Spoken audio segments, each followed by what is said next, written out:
What is up, guys? Today we are going to be assembling the brakes for the CR250 Super Single. We have the master cylinder in, we have the lines, the caliper, everything all set up, so it's just a matter of putting that together. And we also are going to start on the Rearset mounts for the rear sets. There's going to be a lot of CAD work involved in that. I'll go through it when we get to that point in the episode, but for now, let's just start assembling. If you haven't already caught on, I tend to take a path of least resistance approach to my builds. Instead of rebuilding the Tokiko calipers, which came with my GSXR forks, because they were really heavily pitted, I looked for replacements that would work with the forks without breaking my bank. I got a sweet deal on a 2-pot style R6 calipers, equipped with galper lines and some racing brake pads. 2-pot R6 calipers bolt onto GSXR forks quite well, with the spacing dependent on the year of the forks. With the left and right calipers, I have the option to go single disc on either side or dual if I really want to, but it's not really necessary for this lightweight of a bike. To prepare them for the forks, I just need to remove the spacers inserted in the caliper, and they should be able to bolt right up. Now the caliper is mounted, but the pads stick out over the disc a little bit. The stock 05-600 disc is 300mm. Instead of milling down the caliper in case I need the stock size later on, I looked for alternatives. More research led me to the fact that 2001 GSXR 1000 discs used the same bolt pattern as the 600 wheel for the same year, and they run in 320mm, so it's a little bit taller. In theory, the caliper will clear it just perfectly. Well, I just needed 2mm of space, but it's much better than ruining a new caliper. In hindsight, I think the 320mm disc is awfully much for this little bike, but we'll see what happens when I hit the track. To have stopping power, I opted for a Brembo 19 RCS brake. I like my brake levers to actuate immediately with very little pull. Even using the proper calipers that this Brembo was made for, I think the 15 RCS would have been a better option. And now, the frame can roll and stop on its own.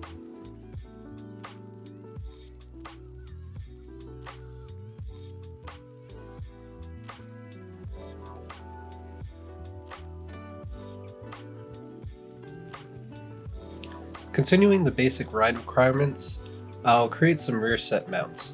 Here's where you can actually be very creative with the various ways to mount the rear sets on this frame. I've opted to mount the rear sets on a removable mount, mainly because I have no welder access, like I've said in past videos, and I like the idea of not touching the frame if need be. I really don't want to ruin anything that I can't reverse easily. So I took measurements on both sides where it's possible to mount some brackets. I have to be very accurate here because even 1mm off would make the mounting not work super great. For the rear sets, I found an almost brand new set of Valtermoto rear sets for a Yamaha R6. It even came with a rear master cylinder, so I don't have to worry about jerry-rigging something up. Alright, so here is our CAD created part after doing all the measurements. This is the right-hand side Rearset mount. So the reason why it looks this way with only one set of holes is because this is going to be sent off to get 3D printed, and I don't need all the holes for testing. It's actually a lot faster if I have only one set of holes. But there's going to be 4 holes from left to right, and then 6 holes down, giving us a variety of different options. The Rearset holes measure at 75mm distance. That's for the rear sets that I have. And the top part, let's angle this so it looks a little bit better for you guys. The top part is 11mm. That's the through hole for the subframe bolt. And the bottom is 8mm. This is the through hole for where the rear brake used to be on the CR250. So that's our right side. Left side mount, same business. just one set of holes for prototyping, 11 millimeters through hole for the subframe, and 8 millimeters down below. This is for the chain roller. So if you notice, I also have spacing for the mounts. I don't know if I'll be able to get this done as one solid piece. It would be nice as an aluminum block, but if not, we'll have to turn these into spacers. But again, this is just a prototype, and we want to make sure that everything fits up well beforehand. For example, my bolt distance on the left side is 193.5 millimeters. My calipers aren't long enough to measure this distance, so this distance might actually be off a little bit. We'll find out when we get the plastic pieces in. But let's send these out and see what we get back. Alright guys, so my Rearset mounts came in. These are 3D printed versions given to me by my friend. His name is Rocket Props. You can check him out in the description below. He's a very interesting builder. He does all kinds of stuff, props, cosplay items, things like that. So if you're interested in that kind of stuff, go check him out. Check out his Instagram and any other social media he has that I put in the link in the description. But here's the Rearset mounts that he made for me, prototyped off of SolidWorks, and then I sent to him, and he got them 3D printed. So we're going to tap these holes and fit up our rear sets and see how they look on the bike. Let's see how these rear sets look. So here's rear sets, here's the bolts.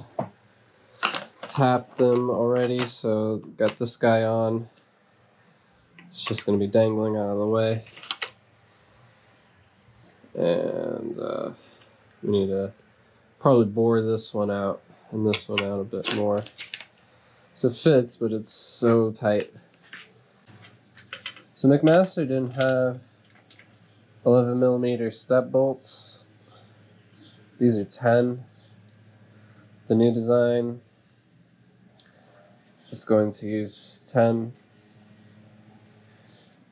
with some spacing in it. So I did not add any sort of spacing in here. This is straight up an 11 millimeter hole, and that's straight up a 8 millimeter hole. So it doesn't leave any room for the bolts. We need our nut.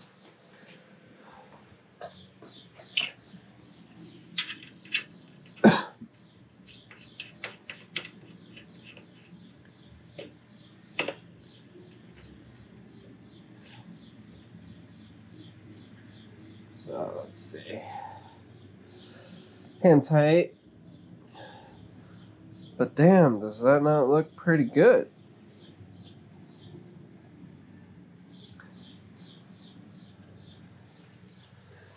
Get this broken thing out of the way.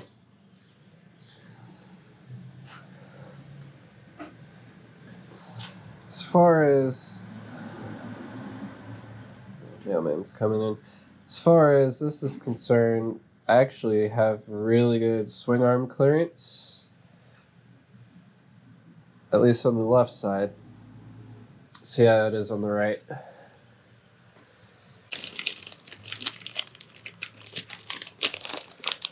These are going to be for the rear sets. Hopefully they fit. I don't remember if I double checked that they fit. Oh, they do. Perfect. So this is the right clearance height. Otherwise they're just going to be sticking way out of the back like this one is. Okay. So right off the bat, it's probably going to be really hard to see on camera, but we're a little bit off angle. I kind of know the reason why. I measured these straight down, and it's not straight 90 degrees. This is on an angle. So the whole thing is kind of tilted this way as opposed to being tilted this way like it should be. So I'm just going to remeasure this when I make the new CAD drawing and push this out. I also noticed that my brake on the top, the master cylinder is going to hit this. So I'm just going to pinch this in. Instead of making 4 bolts, I'm going to end up with 2. That way this will clear all the way, or at least it should anyway, in theory. But that's why we 3D print. So when we make mistakes, this 3D print costs me $15 as opposed to you know, a $300 metal plate that I can't use now. Alright, so one thing I wanted to try was to take our Rearset mounts, the 3D printed ones, see how this lines up. Just enough. So we could use these to make the marks for our rear sets. The other mount is somewhere floating around in here. I'll go find it. And we'll make some lines, cut some holes, make sure everything is squared up, and we'll mount it to the bike and see how that works. I started making a prototype mount while I found a good shop to cut a mount properly for me inexpensively. I used the 3D printed mounts as a template and double checked my measurement with calipers. I really don't recommend doing this without a drill press, but I'm impatient and in lockdown, so sue me. Not for nothing though, I was almost dead on with the hand drilling. So here is our mocked up metallic version. It's aluminum, 6061. Overall, it's fairly solid. I'm just waiting on one more spacer for right here, but for now, I'd say this is pretty good. Both sides line up really well, and the seat position is not bad at all. All that was left was to test the feel of the rear sets and see if there was anything else that needed to be adjusted. The flex is not really noticeable, though a proper ride would definitely determine that. I like that my feet are far back due to the long reach of these rear sets, and I still have more room to move them back if I want to, just by cutting a few more bolt holes. With the seat on, it all feels proper, man.